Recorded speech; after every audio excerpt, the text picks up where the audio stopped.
Good afternoon, everybody, and a very warm welcome to all of those that have joined us on our various social media platforms. You can see that we have really struck luck down here in South Africa. We've managed to get started and have a beautiful big male leopard lying in a very deep, very difficult to get to area. It's a perfect place for a leopard to spend some time. So you can see he's hidden away quite nicely there. Now, my name is Tristan, and on camera today I've got Wiem. There we go, thumbs up from Wiem. Now, it is live and interactive, which means that you can get hold of us if you have any questions or you want to ask any questions on hashtag Safari Live or on the YouTube chat or on any of the comment sections on the various platforms that we're on. Now, this male leopard, who is in probably the toughest spot possible, has actually got a kill inside here. So we've managed to see that there is a carcass. We can't make out what the carcass is. It looks like it could be something like a bushbuck or maybe a young nyala, young kudu, something like that, underneath a fallen over tree. And so we're parked almost directly on top of him on a very steep bank, trying to kind of get some sort of a view of him. When he goes towards the carcass, the view is almost non-existent. So we are very happy that he's been so obliging and has come out a little bit and lay off just to the side. Now, for those of you that haven't actually been with us over the last few days, this male leopard that we have here is a new male leopard to this area. He is slowly but surely starting to push in, and he is a bit of a threat because we have a number of females at the moment.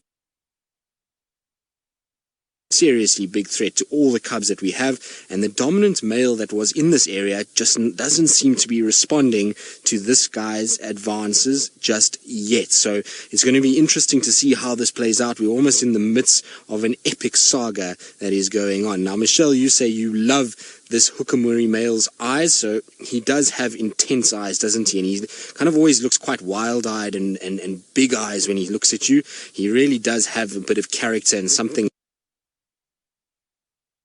Eyes open up and you can see kind of a bit of intensity in the way that he looks. Now, I was saying that he's fairly new to the area. He's been kind of coming in for the last sort of month, but only in about the last 10 days has he really been pushing in here properly, and he's starting to scent mark, to vocalize, and the fact that he's now got a kill quite central in Djuma and in the area that we traverse means that it's going to be very, very interesting as to whether the dominant male does come in and starts to stamp his authority, or if the dominant male is now going to just give up and move off and head further east. It's going to be a very, very interesting scenario. David, he could most definitely overthrow Tingana as the king of this area. So Tingana is that other male leopard that I was talking about, who was the dominant male, or is the dominant male, not was. We still see him, and he is the dominant male in this area. And it could very well be possible that this male might try and overthrow Tingana. The thing is that this male is definitely not as big as what Tingana was in his heyday. But the last time we saw Tingana looked a lot skinnier than his normally is. He was kind of looks as though he lost a bit of muscle mass around his shoulders. And this male here, while he's not nearly as big and as tall as what the dominant male Tingana is, he definitely has a serious set of shoulders on him and a big head and neck area. And he's going to be a strong individual, and it's going to be really interesting. It's probably why we've seen that our female leopards from this section, all of whom have cubs at the moment. So Kandi, Shadow, Sibui, Kuchava, they've all got cubs. Now, whether or not Tingana is the father of all those cubs remains to be seen, but they all do have cubs, and they've all pushed southeast from where they normally hang about. And I'm wondering if it's just because this male is starting to push in, and so all the females are going away, and Tingana maybe is just because he's got all those cubs, is staying very localized to those females and around those cubs just to ensure their safety from this marauding male. It's going to be really interesting to see how this plays. Territorial dispute, or if it's going to be a situation that was like when Tingana took over here, where he just came in and pushed and pushed and pushed, and Mvula slowly but surely just gave way and disappeared out of the area.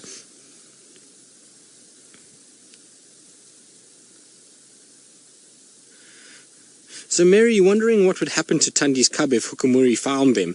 Well, undoubtedly he would kill that cub. So he would no doubt go towards the cub and try and kill it, and Tandi would be pretty powerless to stop it. She could try a little bit, but his Tundi would be no match for him, and you'd find that she probably, if she comes across him, is going to just let it happen, even though it sounds really odd. She might put up a little bit of a fight, and then after that she'll just be like, I can't actually fight with this guy, and I'm going to risk personal injury, and will then just move off. And the reason why that she does that is because she knows that if this male is pushed in and Tingana hasn't responded and hasn't come in to defend his area, that, well, this is the dominant male now, and the genes that she needs to mate with in order to assure survival of her cub. And so in all likelihood he would kill the cub, and it would be a bit of a disaster. And so what she's done is she's moved her cub far from where we are now. She's moved right down south into Little Gowrie and is pushing further south, deeper into where Tingana has been seen over the last few weeks, and is making sure that she's positioning herself there so that this male can't actually get to where she is, which is very, very clever. So she's an experienced female, and she'll know how to sort it out and how to try and keep that cub safe. And so hopefully between her and Tingana and safe. Right, well, we're going to see what he gets up to. He's still giving us the big eyes, and so while we watch him and see what he does, let's send you back across to the Mara and to Jamie and see what she's up to in the Masai Mara. Well, our male has decided he's had enough of looking at VM and I are quite glad about that, because he is quite an intimidating fella, and the way he looks at you is often like he wants to eat you. So nice of him to have turned around and kind of faced that way for a little bit, give us a slight break of being intimidated by a big male leopard, and allow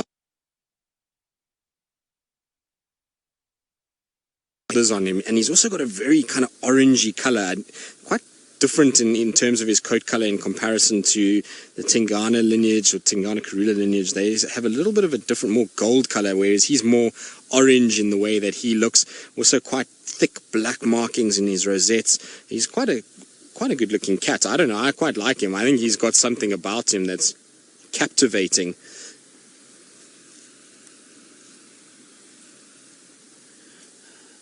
So Bella, yes, Tingana has had another leopard try and take his territory and successfully take it. So Tingana used to be dominant on the western side of Simbambili, Elephant Plains, down into an area called Arathusa Private, where there's now a lodge called Sylvan, and then into a little bit into Arathusa and also into Singita's Ottawa, that area. So that was where Tingana was dominant. But then came along Anderson, and Anderson, being the brute and the beast that he is, slowly but surely pushed Tingana further and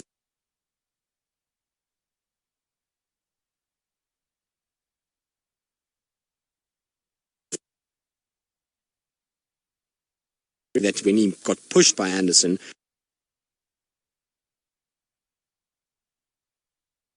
not quite his size either, and so ended up him pushing Mvula out and him finding this area as his own. So Tingana has been shifted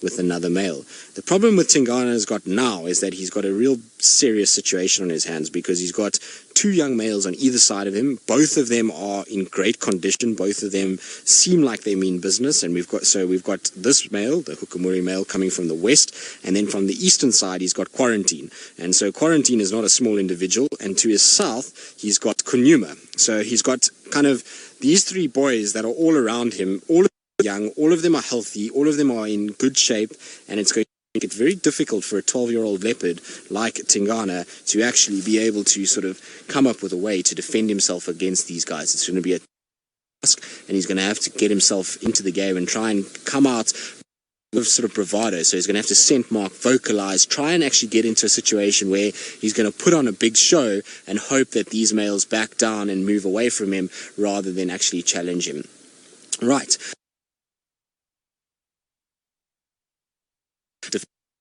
For him to give us a slightly better view than what we've got at the moment, let's send you back across to Brent Leo Smith, who, well, I'm sure is having an absolute ball in Masai Mara.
Well, welcome back everybody, and sorry about the gremlins or the little difficulties that we are experiencing. Ultimately, we are live in the middle of the African wilderness, and so sometimes things go a little awry and we get a few little technical issues. But all is sorted out now, and hopefully we'll have a situation where that will be the last of the technical problems for the day.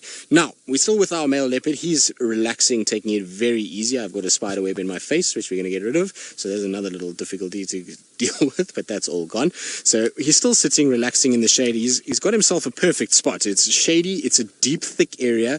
He's not going to be seen by very many things inside here. And so for a leopard with a kill, it's about as good as he could ever want. You can see he's got a slight sort of quickening of his breath, and that's just because of the fact that he's really full.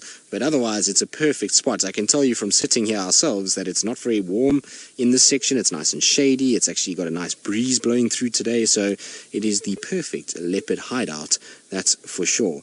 But you can see he really is in great condition. And some of you were asking about a puncture wound on the back of his ear. So on his left ear, I think this branch might be obscuring it a little bit, but there is a little wound there. There it is. You can see it just on the right side of that blade of grass. I think there's even a fly sitting on it at the moment. No, there's no fly there. It's flown away. But there is a little sort of red mark there. So that might have been from his altercation with Djuma. I'm not quite sure, but we'll see how it goes. Now, while I kind of sit with Hukumuri, it looks like he might actually start getting up and moving. Well, we do have our leopard, but what we also have is a serious amount of wind that is blowing through here, and it's causing our poor male leopard to have a very sleepless afternoon because he keeps trying to have a nap, and then this gust of wind blows, and, well, he gets a little bit kind of amped up, and I'm sure it's because of how steep these sides are, and the fact that he's not really that comfortable in this area just yet, that he's a kind of a little bit nervous when the wind blows too much, that there's a lot of rustling, and he can't really hear what's going on. But he seriously has got a stare on him that is quite wild and sort of a bit ferocious there, where he looks at you like that, all big-eyed. And VM and I have been chatting about who we think he reminds us of, and so we've come up with two options. We either think he's a little bit like Mike Tyson in that he's short and stocky and wild-eyed and capable of who knows what, and then, or he's a bit Sylvester Stallone-like. Is that what you reckon, VM? Sylvester Stallone apparently is what else he could be. He is a funny-looking fella, and he definitely has got a bit of kind of edge to him. I quite like the way he looks, though. I think there's something, like I say, captivating about him. But there we go. He's gone back for a little nap now that the wind is dying off a little bit. But I'm sure he's going to pop his head up over and over again as the wind gusts around and causes a lot of rustling in his area. Now, if you're wondering where the kill is in relation to where he is, just to the right of him is a impenetrable fortress of thorns and thicket. So straight in underneath that fallen over tree, in there somewhere, is a kill or carcass. It's down underneath all of that. It really is, you can't see a single thing. The only reason I know it's there is because I went forward a little bit just now and I could just see a leg sticking out of that bush, and so I know that there is something in there. I just can't tell you exactly what it is. And luckily for us, our male leopard came out of that thicket and went and lay where he is now, because otherwise we wouldn't be able to see him at all. So it really is a good place for a leopard to be taking it easy, and I'm sure on a hot day like it's been this morning before the wind kicked up, was the perfect area just to be lying down. I was wondering at first, because of the amount of buffalo that had been around, that maybe if he hunted a baby buffalo, because I know in that herd that's been hanging on Djuma for the last 2 days, that there are a number of young ones in that herd and a number of small babies, and a male leopard will sometimes hunt buffalo calves, particularly newborns, and there are a few pregnant females, and so if they can come across it before it's able to walk well, then sometimes they will take it. But look at that face. It means business, doesn't it? It's kind of always looking as though he's got something to do. So, First Lady, you say it means, are you looking at me? Well, yes, it's a famous little line, that, isn't it? But he does have that look about him, and like William says, it's a little intimidating when you kind of peer over the side of the vehicle, and it's all thick, and all of a sudden these two eyes are just glaring at you out of the thicket. He certainly has that ability to kind of send a bit of a shiver down your spine. I don't think I would really want to walk into him in a place like this, because it seems as though it's a little too confined, and I don't know how he would react. So I've still got to get to know this cat a little bit better, and whether or not he is going to be grumpy or whether he's going to be sort of relaxed on foot will remain to be seen. We haven't found him too many times on foot, although Scott walked into him once and he was okay. It didn't really cause too many issues, but I would imagine in a confined space like this he would be a bit of a handful and would probably be quite sort of aggressive because, you know, especially being in a new territory, being in an area he doesn't know, any disturbance is something that he's got to be quite wary of. I really hope that he takes this carcass and hangs it somewhere there, though, so we can see actually how much there is and what's actually going on. But for now, we're going to have to just be patient and just wait out the male and see whether or not he does move his carcass. But while we do that, let's send you back across to those buffalo and hope that they stick around for the next few days and that the Nkuhumas are on their trail. Well, I'm trying to get as best a view I can. He went in under to where the carcass was, and literally all I could see was a paw and a carcass lying down there, and there's really no visual on him at all. But if he comes out and lies a little bit to the left of it, then obviously we can see him quite nicely like we can now, which is really good. So I had a sort of good look at what the carcass is. It looks like a bushbuck, a female bushbuck, quite a big carcass. So he's still got lots of meat. There we go. In he goes underneath, and he's going to hide and disappear. So that gives you an idea of just how quickly this male can disappear when he wants to and when he doesn't want to be seen at all. Right, I'm going to try and go forward and see if I can maybe find a place where we can see the carcass and him again. And while we do that, I believe the Mara is back up and running, which is really good news. And so we're going to send you all the way over to Brent Leo Smith and see what they've been up to in the last little bit. Unfortunately, it seems as though the gremlins are still having a bit of a go at Brent, and so you're back with us and Hukumuri, who's made another appearance out of his bush. He kind of goes in under the bush and then he decides, I'm not going to sort of stay in there, and then he comes out again. It's interesting to watch him because another vehicle keeps joining us and trying to find a way to see him, and given that their vehicles are much bigger than ours, it's very difficult for them to get into this area. And so it's an interesting thing to watch a leopard and how it goes about things, because you would drive in here and be certain that there isn't a leopard when he goes in under this bush, and then as soon as that vehicle drives away, out he came again and lay back in the open right where we've been watching him. So it's really interesting just watching him go about things and seeing how he works. I'm not going to be surprised at all if he decides now to get up and actually move and start heading back underneath there. You can see he's kind of looking up the bank, and that's because there is a vehicle that is approaching from that area. And so I'm pretty sure we're going to have a situation where he might actually get back in underneath this little thicket and try and hide himself away. But it really is not an easy spot if you're in one of the big cruisers like the other guys have. It's a tough place to get into. So good for a leopard, not so good for the rest of us, although we've managed to get ourselves in. So Rusty, who's back up and running and has decided that it is time to start working, he's definitely got us into a good spot. So well done, Rusty. You're redeeming yourself after Friday's poor performance in the morning. Now, of course, all three cars, as we know, yesterday afternoon had a bit of an issue, but they're all up and running again. It was just had to get the computer sorted out, and once the computer was sorted out on all three, well, everything was fine, and the immobilizers all stopped, well, all ceased to work, and then everything was fine. So all three cars are back up and running, which means that I am off the hook for now, because otherwise I think I was going to get a label of car destroyer if it had been mechanical issues on all three of them. Well, he's settled actually, which is quite nice, so it's good to see. It's interesting also to have watched this male kind of over the last few months. The first time we saw him, which was when we had the Nkuhumas on that, or not the Nkuhumas, sorry, the Birminghams with the buffalo herd on Buffelshoek boundary, and he had a kill and the Birminghams stole it from him.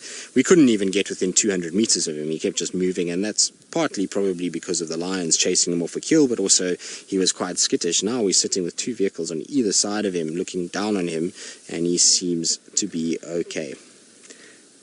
So, Kosa, you're wondering if it's because Hukumuri is less habituated that he's up and down all the time. So, yes, that is the case. I mean, he's a male that's come from we don't know where. We have no idea where he's from, what he's been up to, what his past is.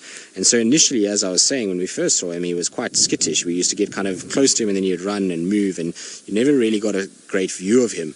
But over the course of the last, I would say, 2 to 3 weeks, he's gotten a situation where, maybe even longer, let's say a month and a half, he's got a situation where he started to mate, and mating, and as well as him feeding, has meant that a lot more vehicles are seeing him. He's being tracked on foot a lot more, and so he's now starting to habituate a bit more and more and more. in the situation where we are now, he's kind of quite fine. I mean, like I say, sitting 2 vehicles almost on top of him, because this is how steep this drainage is. Both vehicles are sitting right on the edges of the banks, and he's between us, and you can see he's not really looking up anymore. He's now relaxed, he's lying down, and that's not a posture of a leopard that's unrelaxed. When their back legs are kicked out like that, then they're in a sort of relaxed situation. And so I think it was that he was not as habituated as, let's say, somebody like Tingana, who also started just like Hukumuri. You couldn't get anywhere near him. The first few sightings I had of Tingana was ears in the grass and then a bolt and a blur of spots as he just went bolting away from me into the grass. And so he was very skittish when he first started. Now we know Tingana is an absolute poser and will sit for long periods of time letting us watch him.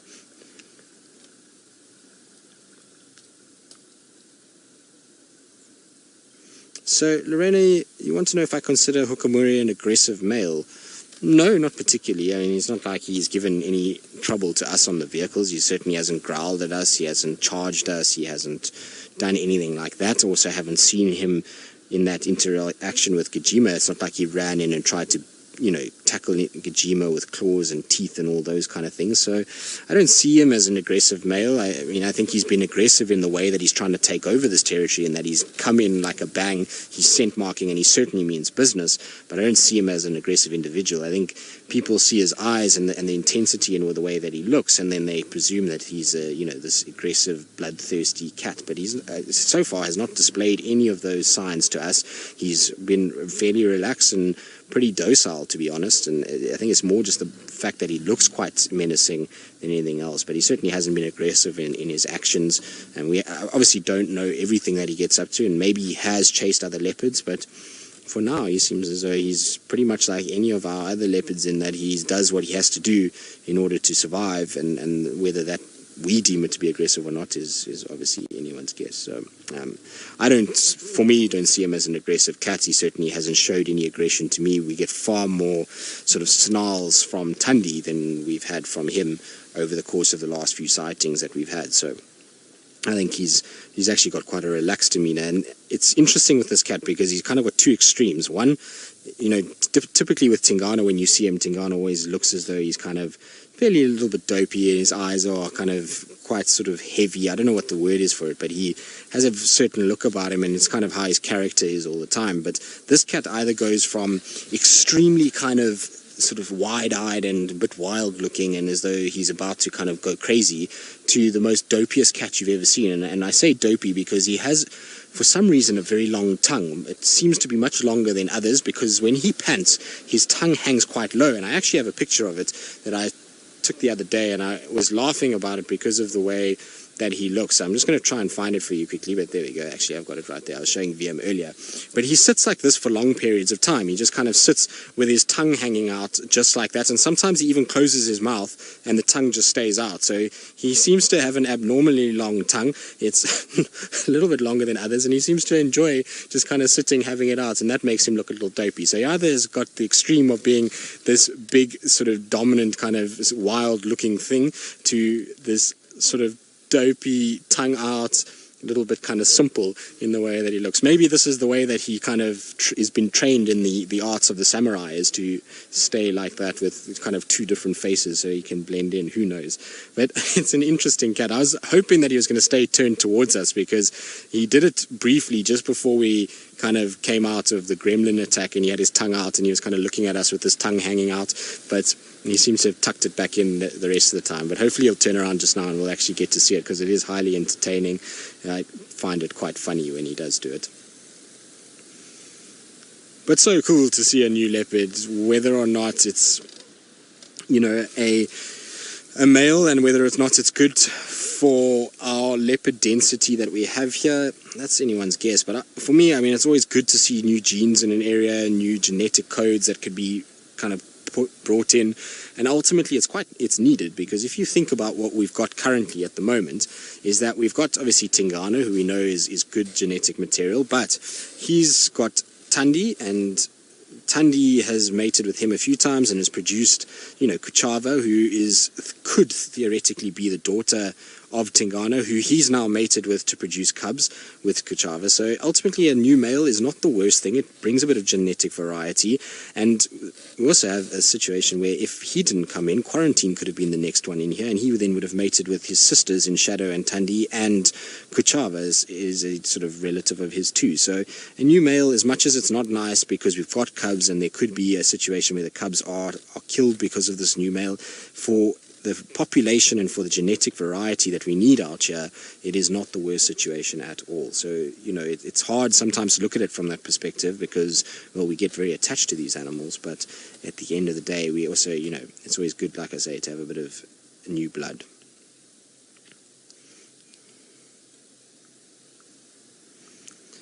So Sandra, you're wondering if I know who Hukumuri has mated with. Well, Sandra, the only one that we know for sure is Shadulu, or Ingrid Dam Young Female. That's her two names, but her proper name is Shadulu. That's the only one we know for sure. I don't think there's been any visual sightings of him mating with anybody else. It's possible that he has mated with somebody else, but it is no confirmed sightings as yet.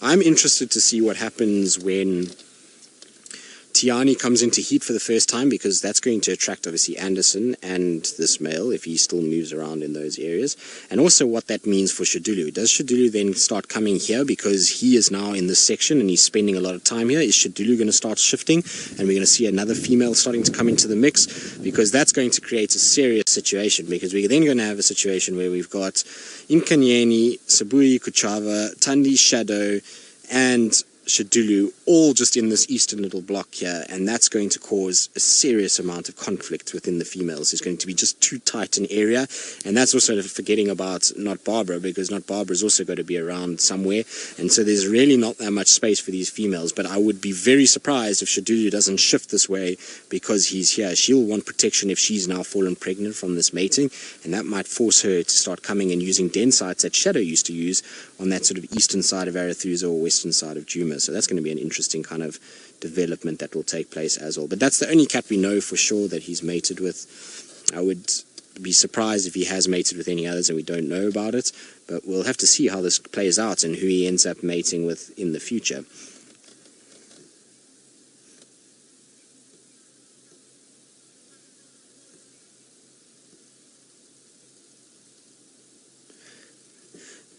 So Maggie, you agreeing with me saying that his rosettes are slightly different to a lot of the other leopards that we have out here. He's got very dark, kind of close together black ones, as well as some really large ones, and they seem to kind of just have a bit of a different appearance to what we see from Hosana, Tingana, Tamba, you know, that lineage on that side, or even, you know, Tandi and Shadow and Not Barbara, and that kind of lineage has a slightly different look about them. It's weird, I know to say, but, you know, you do sometimes get this. You get some leopards that have big, bulky rosettes that are thick and very dark, and then you get others that are slightly, you know, sort of more petite in their rosettes. So, I don't know, maybe it's just nonsense and it's just because he's new and we're trying to find differences and trying to do these kind of things, but that's just how he appears to me. I like him though. I think he's got something, and like I say, he's an interesting cat to follow. So far in the few sightings we've had of him, he really has provided some really interesting moments. You know, in the sightings that I've had of him when we were doing rehearsals, he never stopped moving. He was up and down and stalking a lot. And obviously Noel had that incredible sort of morning of him interacting with Djuma and then making 2 different kills, and you know, it's gone on from there. So, you know, he seems to be a busy cat, and because I think he's starting to try and push into an area, he's a lot more active than what we would see from a more dominant individual. And so it's been very interesting just watching this process and seeing how he's going about it. And I'm sure we're going to have quite a few more very interesting sightings going forward, and this winter is going to be very, very, very intriguing, because we know that in the winter months water starts to become an issue, and already now we really haven't had that much rain and most of the water sources are very low, and soon we're going to have a situation where twin dams and treehouse dam are going to become pivotal to all of the leopards in this area, not just to the males and to Hukumuri, and you're going to start seeing Shadow, Tandi, you know, all of them starting to try and kind of push to try and find water, and the Mulawati and Twin Dams and Treehouse are not far from the Mulawati. Is a place where last winter Tandi, Shadow, Tamba, Hosana, all of them spent a vast majority of their time. And so if this guy is around, I wonder what that's going to mean this winter and how many interactions we're going to get from all of our resident leopards as to how this is all going to play out. So it certainly is an interesting time, and not only in the female world, but now the male world is being completely shook up, and we actually just don't know what's going on. No one seems to have really established themselves just yet. While Tundi has had cubs here and has kind of settled here over the last few months, she's now moved off. Shadow has not really been seen, and so the females are upside down, the males are now upside down, and our leopard world is just very intriguing at the moment, and it certainly is going to be a riveting story to watch as it plays out over the course of the next few months. Now let's see if he does his little tongue trick, but there's his tongue coming out. Like I say, for me, it feels like he's just got an extra long tongue. Maybe it's because he's got quite a short muzzle. From his eyes to his nose is quite short in comparison to Tingana. Tingana has this much longer face than what we see from Hukumuri, so maybe that's just it, but the tongue seems awfully long on this boy.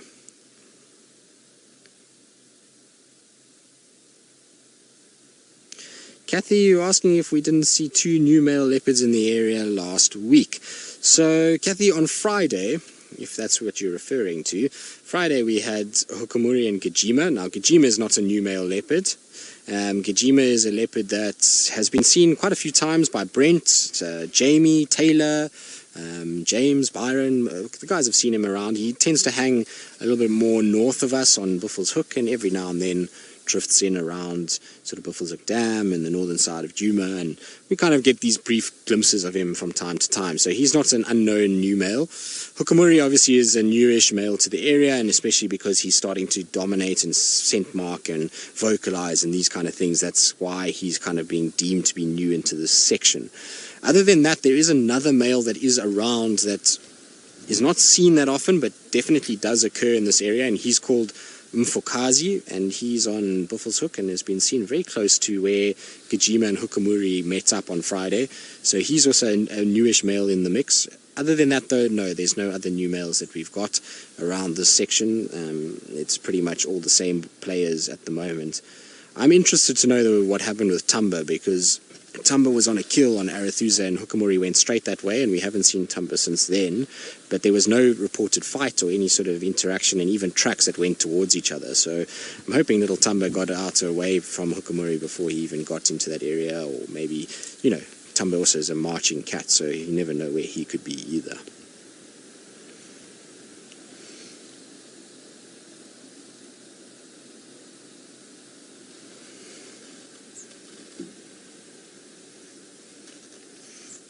So, Judy, with Tumba, no, probably not. We won't have to re-habituate him.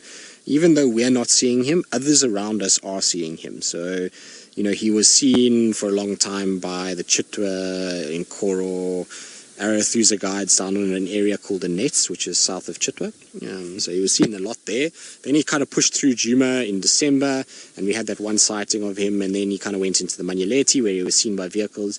And then he's gone into Elephant Plains and Arathusa, and there he's being seen almost daily. So he's still get used to vehicles. He's not going to be, in any way kind of skittish towards them at this stage. He might get a fear of vehicles if, hypothetically, he were to be with vehicles and, let's say, Hukumuri came in and chased him, then he might start to develop a little bit of a nervousness around vehicles. But for now, he looks as though he's his normal self. I saw photos of him the other day where he was just peering at a car from less than a meter away. So, he seems to be absolutely fine, and hopefully we will get some more sightings of him.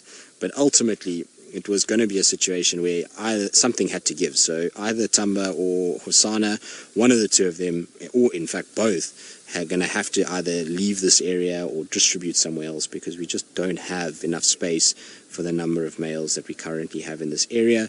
And the problem for those two is that there are a number of much bigger males that are still in their prime that are going to make life quite difficult for them. So quarantine, Hukumuri, Djuma, they're all going to be an issue for those two young boys.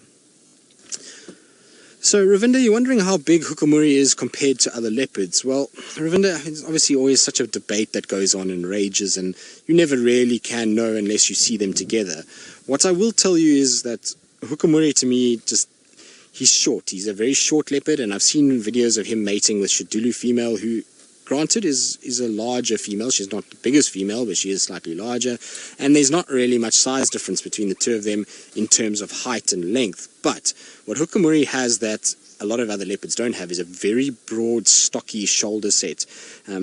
If you see him from front on and he walks kind of straight at you, he appears almost like a pit bull or a Staffordshire Terrier. He's a very wide animal, and he's got big shoulders, big neck, and a relatively kind of small head, which maybe emphasizes those shoulders a little bit more. So he seems as though he's got a lot of power. And he's kind of built almost like a weightlifter in a way, is that he's short and stocky but very muscular. And so he's not the biggest in terms of height and length. Tingana is certainly a much larger specimen, but in terms of muscle power and probably power in terms of his weight, he's probably a very strong cat and is going to be a fierce competitor. Interestingly, though, I saw him, and then the very next drive I saw Hosana, and Hosana, funnily enough, is not far off what Hukumuri is in size already. He's just not quite as bulky yet. He hasn't packed on the weight around the head and neck just yet. Yeah. But in terms of height and length, Hosana is not far off what Hukumuri is, which is a good thing. We need Hosana to keep growing and getting bigger, and hopefully, he'll be able to stand his ground should him and Hukumuri meet at some point. But Hukumuri is not a massive individual. He's not an Anderson. He's not even a Djuma, but he seems to have some sort of dominance, because even Djuma backed off and left him here. So he obviously won that fight and ended up being, staying and standing his ground. So there's obviously something about him that the other leopards are intimidated with.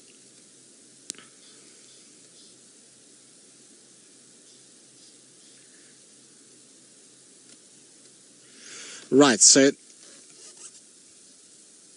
now, you might be wondering why we're sitting here watching Hukumuri between all these thickets when Brent and Jamie and Noel are all out and about. And, well, that's because they are not really out and about anymore, unfortunately. So Brent and Jamie are having a few little issues in the Mara in terms of internet.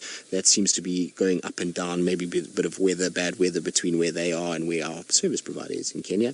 And, well, Noel apparently is having a bit of issues with Wendy. So Wendy has decided to not do the business this afternoon, so you're stuck with me now for the rest of the afternoon. So far, we hopefully will have Noel back just now, but for now it's just me. And so you have to ask lots of questions, otherwise I'm going to run out of things to say eventually, which would be a first, because as we all know, I can just talk and talk and talk. Now there's a grey go-away bird that's calling somewhere here as well, which is making a bit of noise, and it can't be seeing Hukumuri as well. So I wonder if maybe there's not another leopard in this area. And I believe Scott, who's out and about helping and trying to track things down, says he's got a leopard update as well. So apparently there's a leopard that is sleeping south of Gowrie Main, close to Leadwood, which is where we had Tundi and Cub last week when they crossed into Little Gowrie, and it's also where Tingana was. So that's interesting news, and a situation where maybe, just maybe, he's going to come this way. Now I'm going to try and get an update on the radio and just find out what the visual is like, because while Hukumuri is very sleepy like this, maybe we have a situation where the other leopard is at least a better visual than what we're seeing here. But let's find out quickly on the radio. Visible from boundary, I believe. Now, this is all very intriguing. Let me get hold of somebody, or Scott maybe. He's going to answer the radio. Scott, come in. Maybe he's not going to answer the radio. Nikki, it seems as though you've got a private channel with Scotty. Maybe it's because, well, Nikki and Scott are...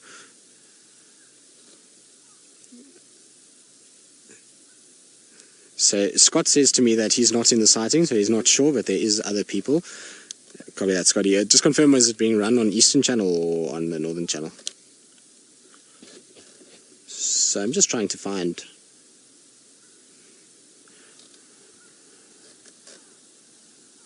So apparently it's on our channel, so we'll try and find out now who exactly. So sorry about this, everybody. It's unfortunately the only way I can do it, because, well, you stuck with me, and so I've got to try and get some sort of information from the other guides.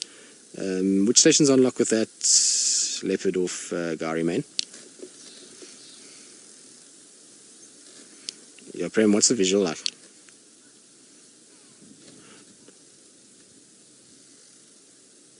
Yeah, okay. So, at this stage, the visual apparently is 1 out of 5. So, is it a 1 out of 5 that's better than our 1 out of 5? Although we don't have a 1 out of 5. I feel like we've got most of Hukumuri's body in here, and so maybe let's be patient. You never know. He's got a kill here. That leopard there, we don't even know who it is because they can't even ID it because their visual is so poor. So let's be patient. If we hear that leopard coming north, well, we can go there. Otherwise, we might get lucky and he might pick up his carcass and put it in one of these trees here. So for now, we're going to be a little patient and sit here and just enjoy, which is, like I say, means that you guys are all going to have to ask lots of questions, and I'm sure you do have lots of questions about our leopard dynamics. And even if you don't want to ask questions about leopards, we can address anything while we sit here because, well, we've got some time to kill before it gets a little dark and a little cooler, and hopefully things start to happen.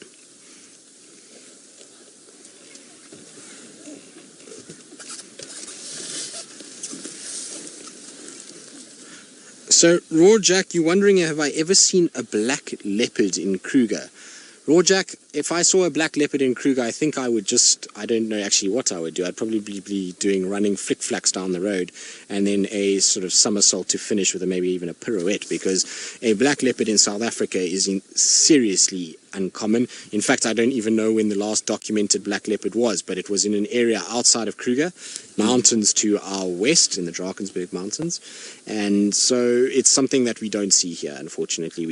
I don't even think there has ever been a recorded black leopard in the Kruger Park system, which is an interesting kind of case. So unfortunately not, but maybe at some point in life I'll get up into India and get lucky and go and see one of the black leopards in India, or maybe a black jaguar or panther in South America at some point. That would be the ideal situation. But here in the Kruger, what are you doing? He's punching himself in the face. Not well in the head, no.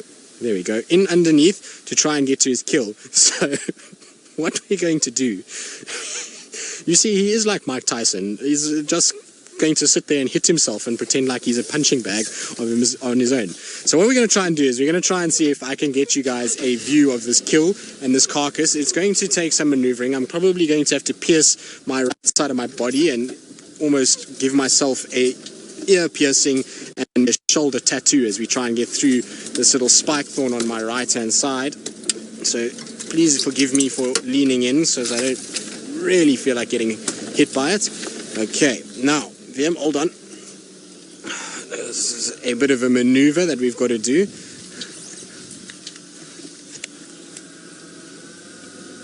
David, you're wondering if I've ever seen Hukumuri hoist a kill. Now, David, no, I haven't seen Hukumuri hoist a kill, and the reason why I haven't is because, well, we haven't really seen him with too many kills before now. So hold on, Wiem, I'm going to try and get you a little further forward. This is very difficult, but inside there is a carcass. You can see his shadow is moving. So there is his feet and there is the leg of the carcass. Now what is it? Is it a bushbuck? Is it a duiker? Is it a kudu? Who knows? But there are the toes of a leopard that is starting to feed off a carcass. And there is that long tongue again, which seems to be evidently always about and around. Now, where is he going to go? So you can see what I'm talking about how thick it is here. It's ridiculous. It's very hard to know what's going on underneath there, and it's a small little window. You can just see shadows moving every now and then, and this leopard kind of moving around and doing its thing. Now, what I'm hoping is maybe, just maybe, because it's getting to that time and the grey go-away birds have been making a bit of a noise, that he's going to try and have a little feed and maybe then drag it to one of the trees and take it up into a tree. We might get lucky and get at least a better view and find out what exactly it is and how much is actually left of this carcass. But for now, that's what we're restricted to. It's this visual of, well, not very much actually, just a kind of movement behind the thickets. Thank goodness we followed him into this area, because otherwise there's not a single chance that we would have found him here at all.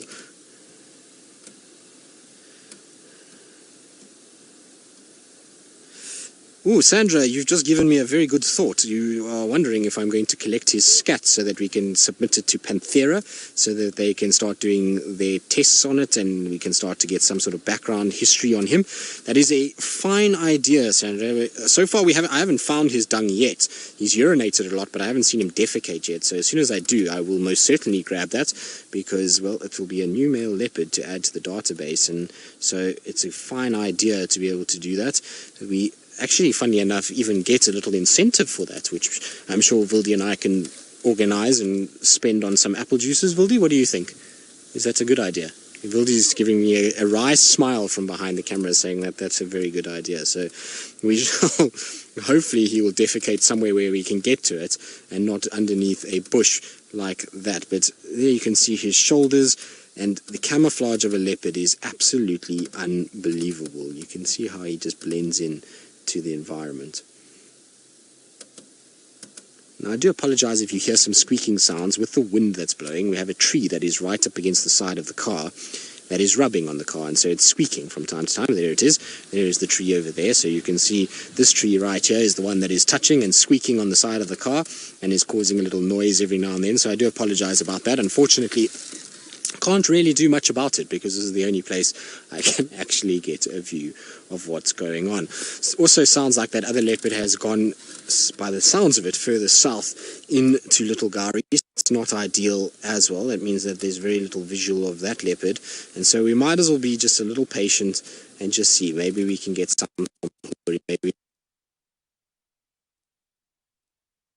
carcass is not alive. It is it an impala carcass? Does it have a little black spot there? Because impalas are the only ones that have the little black spot on their hind legs. What do you think, Vildi? Doesn't look like the right color for an impala, but it does look like there is a black spot there. Oh, the plot thickens. Interesting. It's very difficult to actually see what's going on inside there. All I can see is kind of movement every now and then and a little bit of a shadow, and there really is no other way to actually get to where he is. We can't get down any further. You can see it's a very steep angle that we're sitting at the moment. We have this kind of sheer drop, and it's almost like a cliff that goes down, so there's not really much more that we can do. I wonder if we can go the other side now. I want to just try and check, because I see that there might be a gap down the other way, which would be very, very thick, but that is the other side of the drainage line and a road, but maybe we can worm our way through there somehow and get down into the dip. I don't know if it's going to be possible, but we can certainly try, I suppose. I mean, we've only just fixed Rusty, so why not take it through hell and back and see whether or not it's actually working for real, because, well, there's not only one way to test if it's actually working. But there's no other way to do this, I'm afraid. We're going to have to try and come up with some other plan in order to try and see him. I wonder if I maybe just try and sneak you a little further forward, Vim, because there is a bit of a gap that I can see his head is bobbing around in. So if I try and just get forward a little bit here, maybe Vim can get a better view down in. How's that? Can we see him in there? Okay, well, we can see there's the carcass. There we can see his feet. And he's peering at us through that. There you can see his head's moving. And he's feeding in there. What is this carcass? I'm a bit baffled as to what it is. It's fairly big. It looks bushbucky. It's got quite a dark sort of neck, doesn't it? So, you know, bushbuck often get this more brownish colored neck. There you can see some mating flies, which is a bit macabre to be mating on top of a carcass, but this is what happens when you are a big blowfly, or a green or blue bottle is also what they are known as. So, oh, there he's got some sort of stomach content as well. Right, well, unfortunately it's that time though for us to say goodbye to various platforms as they carry on their day. But remember, if you are enjoying this, you can Google Safari Live and you'll be able to find us as we continue the safari for the rest of the afternoon.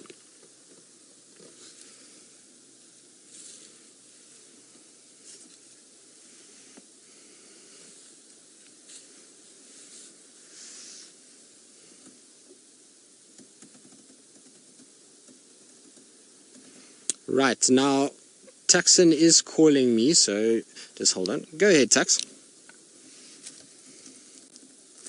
So Tux is calling me frantically, which is good news. Yeah, I can copy you, Tux. Go ahead.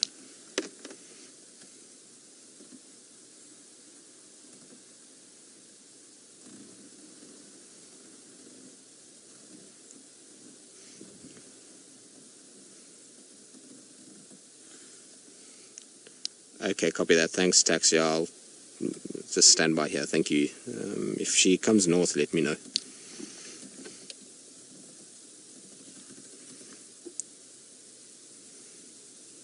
Right, so while we can see Hukumuri eating there, I believe the other leopard that was off Gari Main is Tandi and the little cub, but the visuals are very poor. So Tuck says to me that all he can see is her tail hanging, and every now and then there's a little tail flick from the little cub. So he's going to keep me updated if they come north. For now, at least we can see Hukumuri kind of feeding through the thicket. I know it's not the best view we've ever had, but considering what we're dealing with, it's not the worst place. And I know some of you are a bit squeamish, and you might have seen a bit of kind of bits coming out of that stomach cavity, so I do apologize about that. Just if you are a bit squeamish, probably not the best thing to focus too intently inside there, because he was eating bits of stomach content and various other things that are very good for him, but turn the stomach for us a little bit.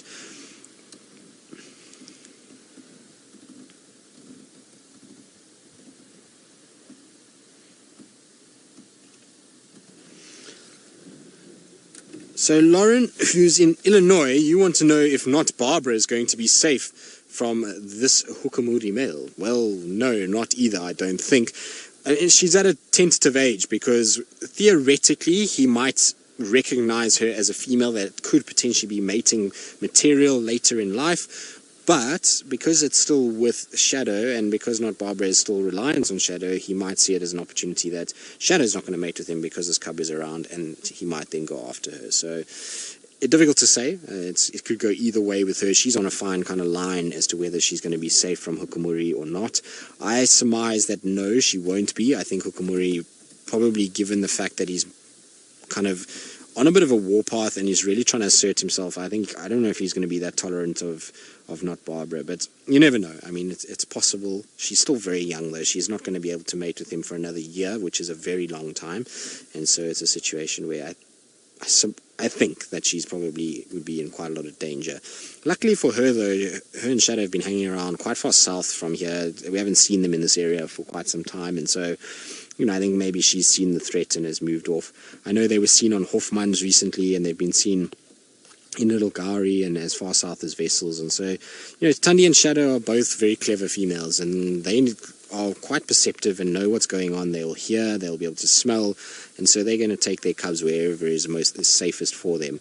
And being older and bigger females, I think Sibui and Kuchava are going to have to give way long before Tandi and Shadow would give way to those two females. So it's going to be interesting either way, though.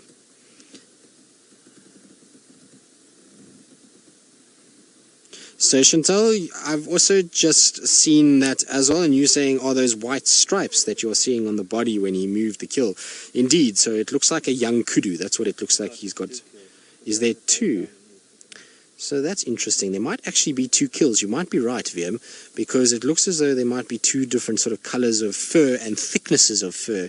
Now, kudus do get a grayish colored neck, but if you look at the white striping and the sort of way it's spread out, there might be a second kill in there, but for now I think it's definitely a young kudu in there. Whether or not there is another carcass, I'm not quite sure, but there's definitely a young kudu, and you see the length of it. It's quite a big meal, so it might even be quite a large kudu if it isn't two different carcasses. But he's obviously killed this morning or early hours of this morning or late last night, because there's still a lot of food there, and the fact that he's actually still hollowing it out and pulling out internal organs dictates that this is a fairly fresh kill. And what he's going to do with it from here is anyone's guess. It's really in a tight spot, and it's in a tough spot for anything to find, so I don't know if things like hyenas are going to be able to get in here and actually find it. It's also quite low down, it's thick vegetation, so the wind is not going to swirl the smell around too much, but we'll have to see. It would be nice if he hoisted it. It would be really good if he did hoist his kill, because I reckon he's going to be on this kill for the next probably 2 days by the looks of the size of that meal, which, if it's not hoisted, is going to be a frustrating 2 days if he kind of lies in these spots that he's lying and feeds in the spots that he's feeding, because really it's very difficult for us to actually see anything and tell what's going on inside there at all. And you can see his paw is on top of the kudu's sort of flank, and he's busy just kind of tucking in there. Very cool to see. It's a good meal for a cat, and certainly he seems to be a seriously good hunter as well, because at the end of the day, we've got a situation where we've seen him take a warthog, he's taken a steenbok, now he's got a kudu, and that's all in the space of the last 3 days, which is, it's good going for any leopard. So he seems as though he knows what he's doing, and it seems to feed regularly, which is good. So it's going to be an interesting character to follow around, and certainly he's come onto Djuma with an absolute bang and kind of announced his presence in some style over the last few weeks, and he's going to be an interesting character to follow. Like I say, who knows what's going to happen. I think it's going to be absolutely fascinating to watch this unfold. David undoubtedly has stolen kills from other leopards. Whether that he's stolen any kills on Djuma, no idea, but in his time I'm 100% sure he's stolen kills from some of the females and maybe even some of the young boys. So you know, he's one of those that, as male leopards go, they will steal kills. They will get into a situation where they start to kind of chase off you know, females and males and take over. So I'm sure he has stolen, probably from Shadulu a few times, given that he's mated with her, and you know, he's probably come across her path quite a few times. And other than that, I don't know. It's very difficult to say. We just don't have enough history on him and don't know where he's come from to give an accurate sort of idea as to whether or not he has done half of the things that we know Hosana and Tamba and Shadow and Tandi and Tingana and all these other individuals have done. It's, you know, it's obviously we're starting to build up a history now, but it's still very fresh and still very new, and so we don't know too much about him as yet. Come on, boy, drag it out for us. There we go, he's dragging it.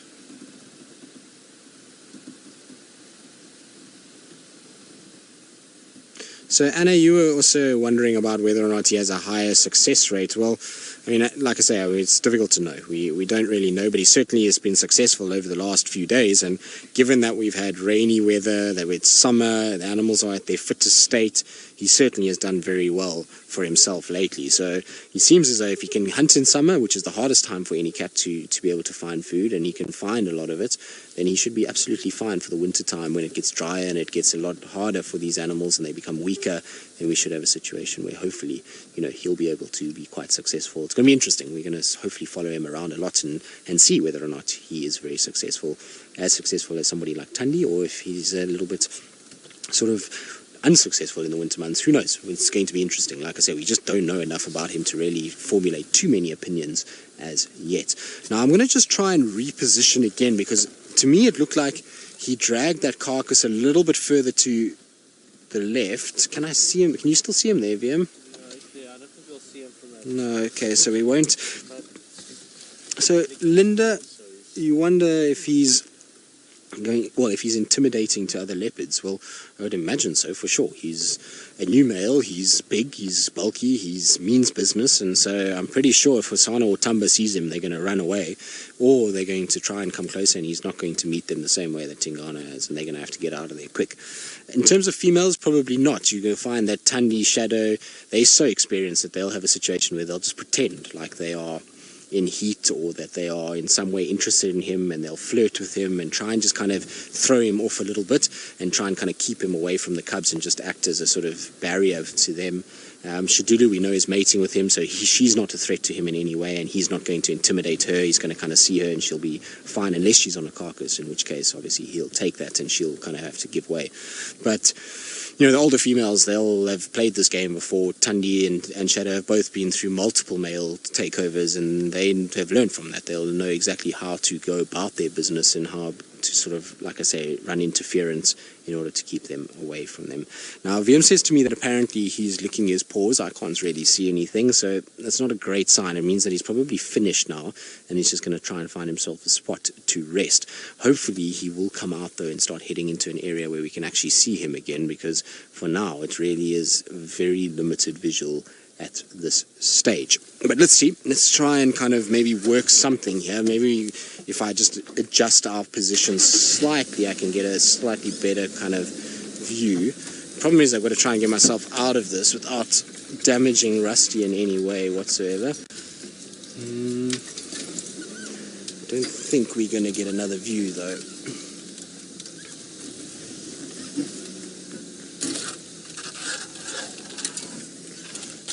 Annie, you wonder if Hosana, being the same bloodline as Tingana, would kill any of Tingana's cubs. Well, undoubtedly, if Hosana became a dominant individual, it could very well happen that he would do that. At the end of the day, that drive to mate and the drive to procreate outweighs that realization that this is a relative of his. So, I think Hosana most definitely would probably try and get into a situation where he could maybe try and kind of mate with, or kill the cubs to try and mate with a female. So it would be interesting to see. Now I'm just trying to see if I go back here a little bit and go down. I'm just worried that we're going to slide too much. Are we sliding there, Wiem, or are we good? Yes, it is very dodgy. No, we're not going to be able to go that way. I thought if I just went a little bit further here, then maybe, just maybe, I could get us a view around this tree.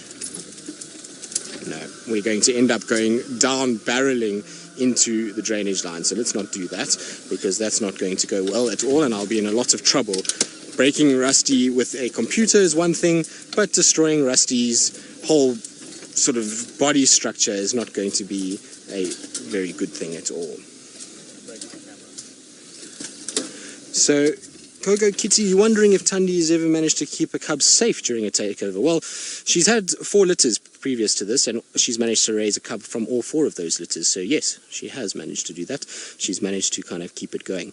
Now, I can tell you one thing, is that we were talking about collecting his scat, and he most certainly has obviously just dropped an absolute bomb, because as we've come forward, it just stinks like rotten dung, feces, cat. Horrible. It is really not pleasant at all. It's that kind of smell that gets into your nose and it makes your nose kind of wrinkle and your eyes water a little bit. That's what's just come out of this male from down in the drainage line, and it really is not very pleasant at all. Now he's come out a little bit and he's dragging it.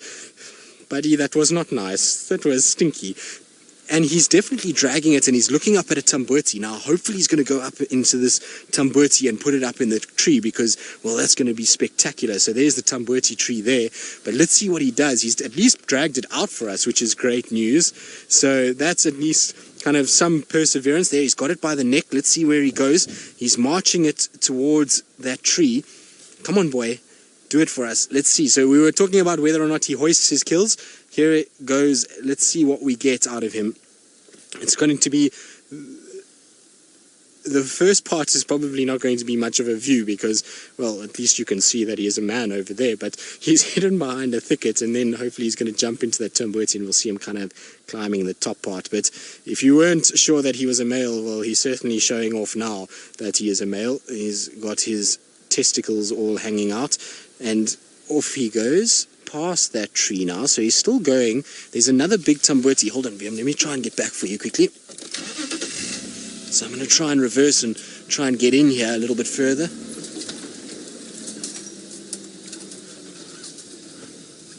Oh, look at that, look at that. Look at those eyes looking at us. Now, Paula, you want to know how we track leopards from their dung. So, Paula, we don't track them from their dung. We collect their dung in order to try and do a genetic test to work out who is sort of responsible for their parenthood. So is it which female, which male, who is the actual individuals that are involved in making this leopard who it is today. So that's why we collect their dung. It's got nothing to do with actually tracking them. It's more to do with working out who they are as individuals. But look at that, guys. We've got a perfect view now. He's right out in the open. He's eyeing this tambuti tree. I reckon he's going to go up at some point, but for now he's just going to take a little break, gather his strength before he decides to take it up. But how cool that we've managed to kind of at least get a much better visual. And so our patience for this afternoon has certainly paid off, and that we've got this epic shot now of him. I know there's one branch in front of his face, which is, well, part and parcel for this part of the world that we're in, but hopefully he's going to take it up into this tree and we're going to see an epic climb. Also, what he's done is he's positioned it that if a hyena does come, it's nice and close that he can just grab it and go, but he is looking up into the tree, so let's see how he goes. There's another fallen over tree. No, he's decided not just yet. It's time to recuperate. Are you going to lie? Oh, okay. No, that's not quite the right angle. Let's find another one. Are you going to sit there for us? Look at that, guys. He's right out in the open. How cool is that? So you can see what I'm talking about his shoulders and his neck area being absolutely massive. The rest of his body, while it is impressive, is not nearly as impressive as his tongue and his shoulders, because there goes that tongue again. You can see what I'm saying. Look at it. He's like a snake. His tongue just comes shooting out. I'm surprised it's not forked. So we're going to see him having this forked tongue, and he's going to be like a monitor lizard. His tongue is half the body length as it comes out. But for now, at least, he's kind of out in the open, and at least we can see him properly. So Nikki in FC says his tongue is ridiculous. I know, Nikki. It's I don't know what's wrong with him, but anyway, it's like somebody's stretched his tongue out.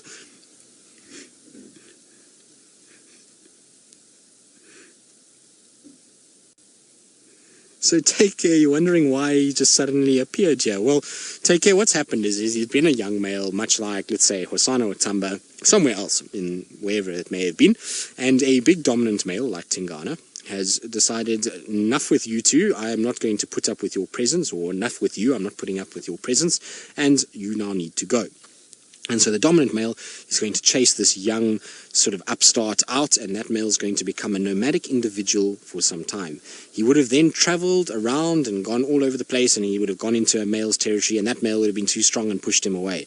He would have then gone into another male's territory, was too strong and pushed him away, and he's kind of then gone and gone and gone until he's ended up here. And he's gotten to a place now where he's somehow managed to wedge himself between Anderson and Tingana, and because Tingana's been so busy with mating with Tundi and Kuchava and busy with all those kind of things, you know, he's left this western gap, and this male is slid in here now. He's not getting any pressure, and he's decided, well, this is a nice place. I like this. Nobody's pushing me out anymore, and so this is where I'm going to stay and set up my territory. And as he's spending more time and marking, he's growing and getting bigger, and confidence is getting more, and Tingana is getting older and slower and, you know, is losing condition, and that allows this male then to set up shop and stay in this area. And so that's how it's worked, is he's just been a male that is distributed from somewhere else and has kind of ended up in this situation. This tongue is ridiculous. It really is very long. Now, you can see that nose is still kind of going up and down. He's panting a little bit. That's from the effort of dragging this carcass. It's not a massive carcass. It's not as big as I thought it was. And I'm still not 100% convinced.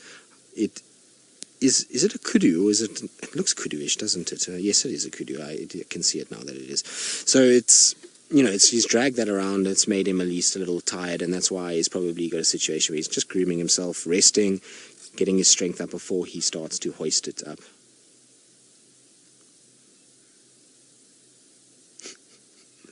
Lorax, you're wondering if there's a genetic advantage to the Gene Simmons tongue that Hukumuri's got.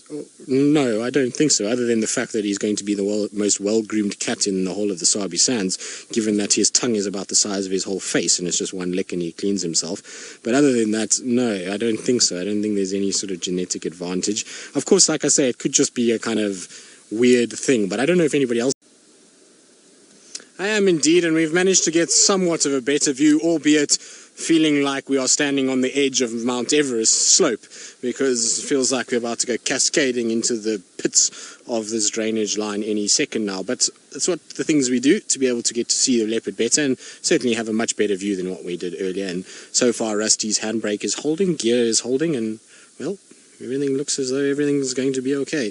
Now, I think he is going to take this carcass into the tree. It's just a matter of time. I think what happened was he looked at the tree and just decided, well, it's just really too tall for me to even try and go up. So I'm going to have a situation where I just rest first and then I'll tackle it. But there's the carcass there, just lying kind of on the ground, doing its thing. Oh, you want to know why Hukumuri is built like a boxer? Well, I don't know. I haven't asked him, to be honest. It's something that maybe he decided that it was, you know, time to change the trend around here, that's being built like a racehorse and being a sort of marathon, well, not a marathon, a sprinting athlete like Tingana was just a bit of old-fashioned olden times, and it's better to be a boxer. I have no idea. But no, you get this with leopards. You get sort of all kinds of different builds on them. Some are stocky and wide, and some are tall and lanky, and some are, you know, just absolute beasts and tanks like Anderson, who's got probably the best of everything in terms of the fact that he's tall, he's long, he's got a really kind of big set of shoulders, big head, big dewlap. So, you know, it's genetics. At the end of the day, some of them are different, and being short and stocky doesn't necessarily mean you're not successful. Lamula was a short, stocky leopard, and he did just fine for 3-4 years as a dominant individual in the area, and so, you know, it's just one of those things. But why he's built like that, I have no idea, but I shall ask him, and hopefully he shall give us a valid response. Right, now, he's still sitting, looking around. I think he might take handsome interloper, or, well, I think some will call him handsome, some are still undecided on him, and some just plain probably don't like him already, just due to the fact that he is somewhat of a threat to our residents at the moment. So, Alexis, you're wondering if you can tell his age from the size of his dewlap. Alexis, no, not really. So, dewlap is a genetic thing. You'll find that some males end up with massive dewlaps, others not so much. So, in a situation with... I wonder what's going on. I can hear Franklin's alarm calling behind us.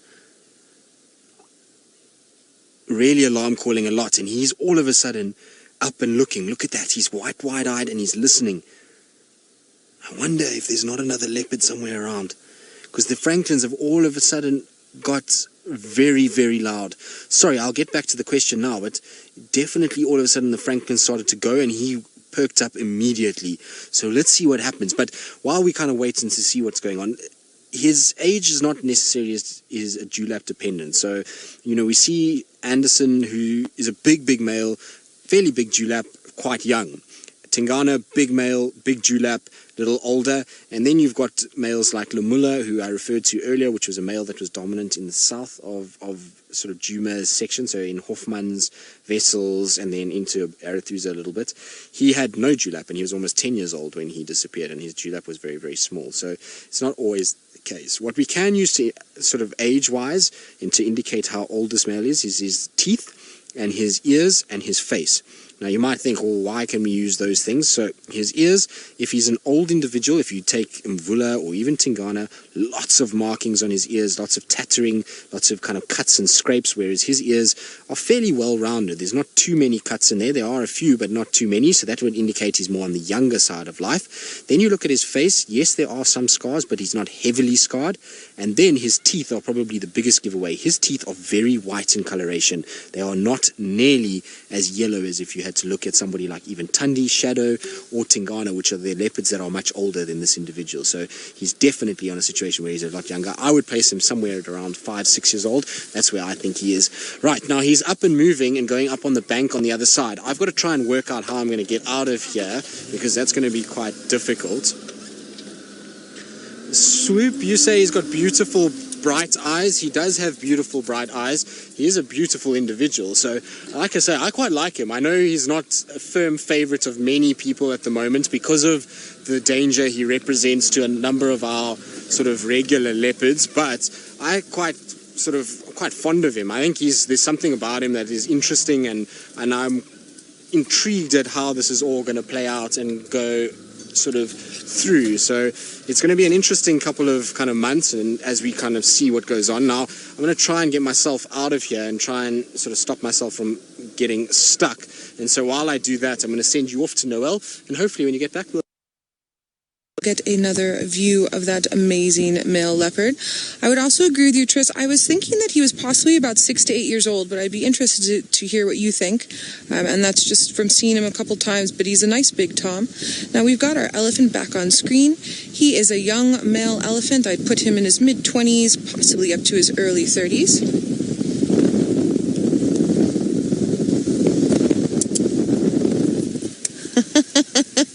First lady, you'd like to know if elephants eating marula has developed diabetes? No, not diabetes. Well, it's part of their natural diet, and it's not that they're eating so much of them that it would develop that. They would have to be eating a constant level of that high fructose for years and years and years to develop the diabetes. And also, they're in their natural environment. I just want to move this way just a little bit. He's found a funny little nook inside of that bush down there. And is busy investigating. He was hitting his head against the marula trees for a bit to get those fruits to fall. And now it looks as if he's investigating whatever looks tasty inside of those bushes there. And because our wind keeps switching, I have repositioned a bit so that when the wind blows crosswise to the west, my scent is moving towards the sun, and then it will blow from the south-north, and that means that it's still blowing away. So he has no idea that we're here. And again, the same with the sun and the standing in the shade. Now, what's interesting is I'm just going to have Sens move you all around to the back where our wildebeest are. They watched us move out, and they're still watching us, but they're not doing it in a manner where they're nervous. They're just kind of staring like, what are you crazy people doing?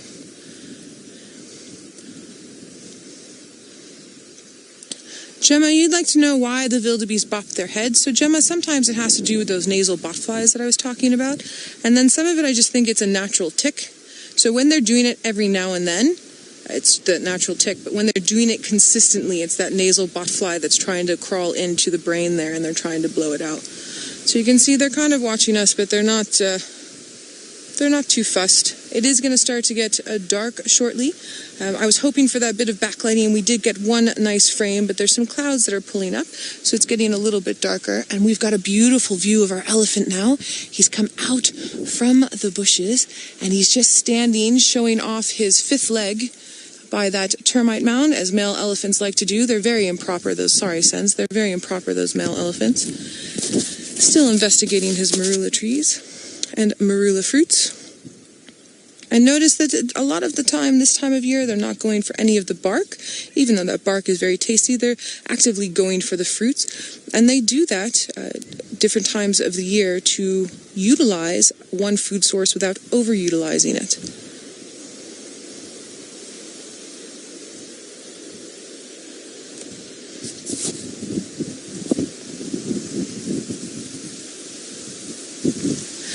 Noriko, very good question. You want to know if elephant years work like human years or if it works like dog years. So one elephant year is the same as one human year, and elephants live to be about 60, 65 years, as far as I know, Noriko. So I know in dog years, I think 1 year is 7 years in dog years, but elephants have a lifespan that's very similar to humans. There are many humans in the world who live past 80 and sometimes up to 100, but in a good portion of the world, the elderly age, the age of passing away for humans is around 60 to 65, and that's the same for here. Although actually I think the last time I did demographic studies was about 10, 15 years ago, so I think maybe we can probably push that up to 70, 72, but I would have to recheck my population stats and demographic transition stats. I actually haven't done that in the past few years. I should do that. I love elephants. Elephants on foot are my favorite. If we had a large termite mound with a good view, I would just sit on the termite mound, or the side of a dam wall. I used to do that. I worked at a place that was very hot during the day, and we had to leave very early in the mornings in summer, and then very late in the evenings in summer to not sort of sweat to death. But now that means a huge gap between game drives. So I used to get a lot of guests that love to walk. So what we would do is we would drive out a bit, and then we would walk about 1 kilometer or two to a dam, and then just sit in the shade and just have herd upon herd upon herd of elephants come for drinks and swim. And we would spend hours sitting there and doing a little bit of birding in between. And it has to be one of the most amazing gifts I've ever been able to give to any of my guests, is that type of experience. So something like right now as well, where we've got this really soft light coming through because the sun's going to set shortly, and we've got the wind blowing through the trees, and we have this animal who's, 200 meters from us, 200 yards from us, just busy doing his own thing without a care in the world, no idea that we're here. It's special. Makes my heart grow. It's big. Senzo, do you have any stories about elephants? Yeah, I had one chase me. You had one chase you? When? It was with I can't remember. Yeah. He was with James. Senzo said he was with James and had an elephant chase. And what happened? Where did he chase you hectic? No. Just a little bit. Yeah, he'd stand the ground and then the elephant went away. And you guys stood your ground, and then the elephant went away. Yeah. Any other stories? Oh, Nikki's telling a different story. The same. Herbie stood his ground and you went into a tree. I was stuck in the tree. You were stuck in a tree. Shame, Senzo. No. Oh my goodness. So I'm 5'9", so Senzo's probably about 5'7", but then the Ariel is probably about 6'8".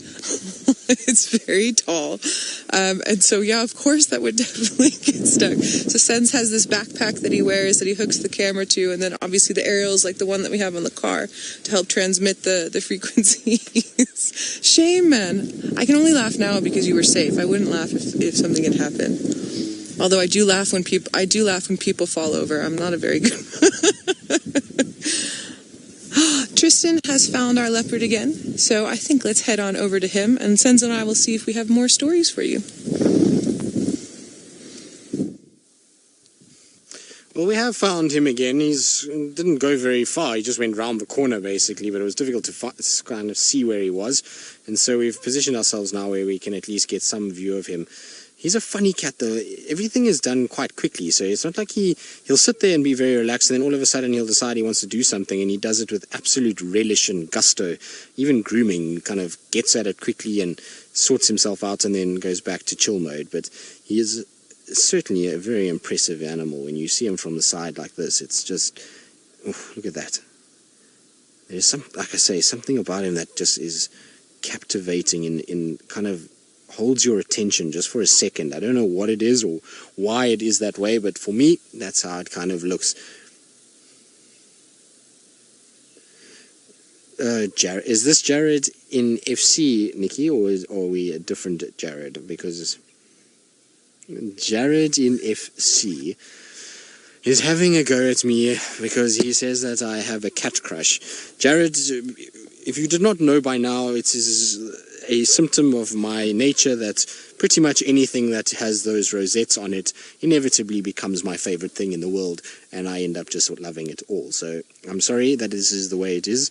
It will always be like that, and unfortunately it is how it is. I actually don't know. In fact, I have seen one or two leopards where I thought that's not the prettiest animal in the world, but not here in the Sabi Sands. The leopards that I have seen that are a little ugly are ones that I've seen in the desert areas. To me, they have this kind of funny look about their face, and I don't know, they just look a bit odd, and it's also because they're much smaller, so they just don't look quite as impressive as our individuals we see here. We're very spoiled because we get these big girls and these massive brute males, and so, you know, we kind of get to see the best of the best in the leopard species in terms of their size, and it often makes other ones that we see outside of this area a little less impressive.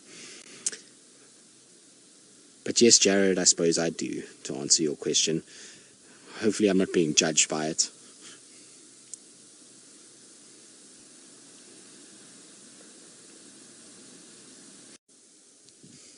Well, we have found him again. Didn't go very far. He just went round the corner, basically, but it was difficult to kind of see where he was. And so we've positioned ourselves now where we can at least get some view of him. He's a funny cat, though. Everything is done quite quickly, so it's not like he'll sit there and be very relaxed, and then all of a sudden he'll decide he wants to do something, and he does it with absolute relish and gusto. Even grooming, kind of gets at it quickly and sorts himself out and then goes back to chill mode. But he is certainly a very impressive animal. When you see him from the side like this, it's just, look at that. There's like I say, something about him that just is captivating in kind of holds your attention just for a second. I don't know what it is or why it is that way, but for me, that's how it kind of looks. Jared, is this Jared in FC, Nikki, or are we a different Jared? Because Jared in FC is having a go at me because he says that I have a cat crush. Jared, if you did not know by now, it is a symptom of my nature that pretty much anything that has those rosettes on it inevitably becomes my favorite thing in the world, and I end up just loving it all. So I'm sorry that this is the way it is. It will always be like that, and unfortunately it is how it is. I actually don't know. In fact, I have seen one or two leopards where I thought that's not the prettiest animal in the world, but not here in the Sabi Sands. The leopards that I have seen that are a little ugly are ones that I've seen in the desert areas. To me, they have this kind of funny look about their face, and I don't know, they just look a bit odd, and it's also because they're much smaller, so they just don't look quite as impressive as our individuals we see here. We're very spoiled because we get these big girls and these massive brute males, and so, you know, we kind of get to see the best of the best in the leopard species in terms of their size, and it often makes other ones that we see outside of this area a little less impressive. But yes, Jared, I suppose I do, to answer your question. Hopefully I'm not being judged by it.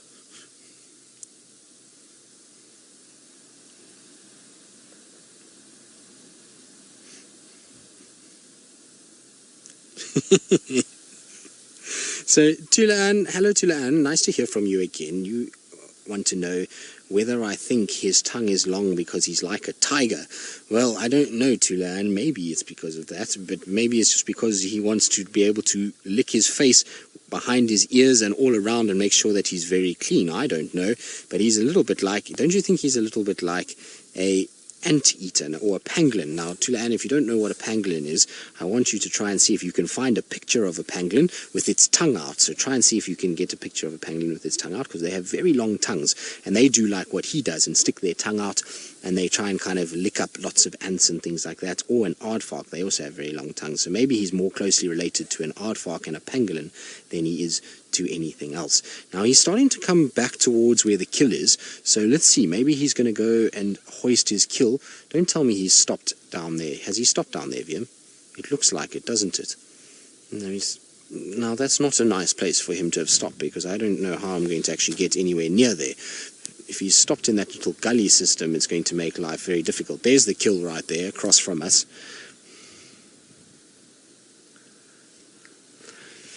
So, child of the universe, you want to know whether Hukumuri is completely grown. Probably 95% fully grown. Obviously his dewlap might start to get a little bit bigger, and you might see a situation where it just drops a little bit. But other than that, I don't think there's going to be too much more growing happening. He might get slightly taller and a little bulkier, but not much. I mean, he's already very bulky on the shoulders, so I don't see him getting too much larger than what he is now. Like I say, he reminds me so much of Lemula just because of a size situation, the way he looks. Very similar individual in both of those categories. And Lemula was a very successful leopard. He certainly boxed way out of his weight category and was not to be played around with. So, you know, even though he doesn't look like he's as big as some of the others, he's certainly obviously doing something right, that he's ended up in these areas and is dominating where he is at the moment and starting to push into this area. So I think he'll be okay. I think he's going to be a situation where he'll probably stay a similar size, maybe a little bit more kind of kilograms put on or pounds put on, but I don't think too much. I think he's pretty much fully grown at this stage. Now it seems as though he's obviously found a spot to rest there, because he hasn't come out from where he walked behind that sort of thicket, and there's a little gully there that he might be in. Unfortunately, well, Noel, don't worry. I've had an absolute nightmare, that is, when it's come to vehicles lately, so don't feel bad. It's part and parcel of being out here, and like I say, it's part of being live, is that every now and then we damage vehicles, and it's all in the quest to try and see nice things and to show everybody what goes on. Now, our male leopard, he's decided he's going to be camera shy now for the last few minutes. He's stopped behind this thicket, and there really is no way for me to get otherwise than going all the way around, which will be longer than what the show is going to be live for. So we thought we'd just sit here in the hope that he came towards the carcass and put it up in the tree in a dramatic fashion to finish things off, but alas, that is not happening. He is not listening to my command. Come on, Hukumuri, come on, do your thing. No, he's not coming. He's decided he's going to rest down in the bottom. So Ian, you're wondering how hyenas and leopards interact when they meet. Well, Ian, please make sure that you're watching tomorrow morning, because you might just get to see exactly how they interact, because I wouldn't be surprised if this carcass is here, that hyena doesn't make its way here and this male is around, so you might get to actually see it in real life. But basically they don't like each other at all, so you're going to have a situation where the leopard will probably be quite growly towards the hyena, try and get the carcass up into the tree, and then from there sit in the tree and stay there, whereas the hyena obviously would try and rush in and chase the leopard off. The reason why the leopard backs off from a hyena is because a leopard is a solitary animal, can't really risk fighting over a piece of meat. It can eventually kill something else, but if it gets bitten by a hyena on the paw, then obviously it can get hurt and it won't be able to hunt again, so it's not ideal. So leopards try to shy away from fighting. The only time they go after a hyena is when they have a cub to protect. That's when they will really try and go after them. So it's a situation that you'll find that they'll kind of just try and go their separate ways. Leopard into a tree, hyena sort of at the bottom, and they'll try and kind of look after each other from there, and not look after each other, but stay away from each other. Right, our leopard has not appeared like I wanted it to, unfortunately, and it is really getting to that time now where we're going to start going home. So we're going to start heading back towards camp, and you've had to listen to me for long enough this afternoon, so hopefully we'll be back out and about tomorrow morning with all our vehicle troubles solved and everybody will be okay. We'll go back now and just take a quick look and see if we can fix anything, and hopefully Hukumuri will be here. He's got the carcass right at the tree. It should be up in the tree, so it should be an exciting morning. So from myself, Noel, Brent, Jamie, Nikki and FC, it's been an absolute pleasure, and we'll see you all tomorrow on the Sunrise Safari.